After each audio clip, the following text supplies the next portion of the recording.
جی د غږ قدرمنې ستړي مه شئ. امید لره چې روغ جوړ و خوښولی وئ. سویل وزیرستان کې یو عید پرین وشه، هغه مبارکۍ خو مې درته ویلی وه.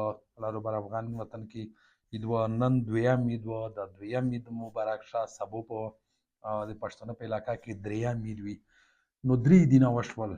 دا داسې د اتفاقا داسې جمع نه وه. په دا پسې د څټه میش چې څومره پیږي یو غوټ سوچ دی. په دا پسې پیرا د ریاست چې کومه مشینري دو هغه پسې لګیا دو.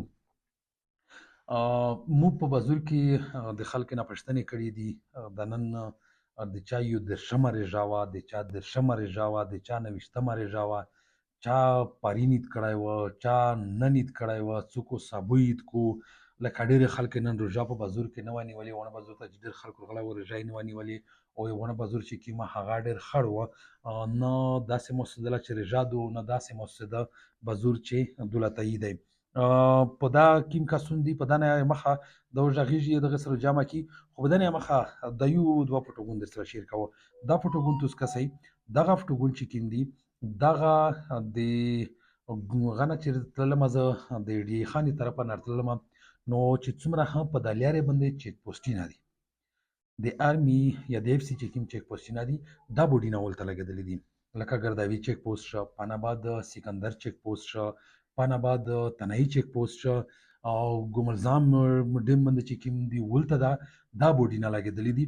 دغه چې کوم اکثر کې میږ کسي چې هغه یوه هغه دو چې الصلاة والسلام علیک یا رسول الله، لکه دا مخته داسې وه چې دا شیونه دلته ډېر زیات مایند کېدل. د میږ اکثر کې تبلیغونو میږ ته جمع کړلې. زه دا نوم نه پېژنم چې میږ دغه خلک ته چې راغلي بیا د میږ سره دغه دا ظلم وکړه. میږ یې د جمعتنه ورکړلي هغه دغه کیسې. او زیاته یې دلته داسې خلک وو چې دو په دا خلکو پسې چې کله لمونځ وکړه بیا په شک کې وو چې یاره د مو لمونځ وشه که نه وشه. د دغه مسلک د دغه خلک د میږ په علاقه کې تر اوسه پورې نه وه دا کوم بوډینه چې دي. نو دا بوډینه د چیک پوسټې سره لګېدلي دي. تر اوسه پورې په دا باندې څوک وهه نه غږېدل.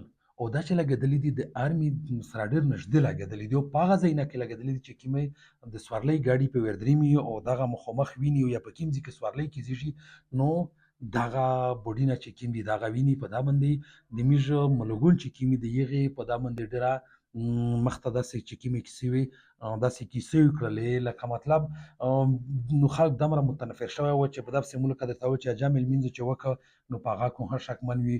میږو چې یا رسول الله یا د یا محمد ټکی وکړه نو دلته ډېر دا مذهبي ډله چې کومه دوی د دغو دا باندې ډېر بد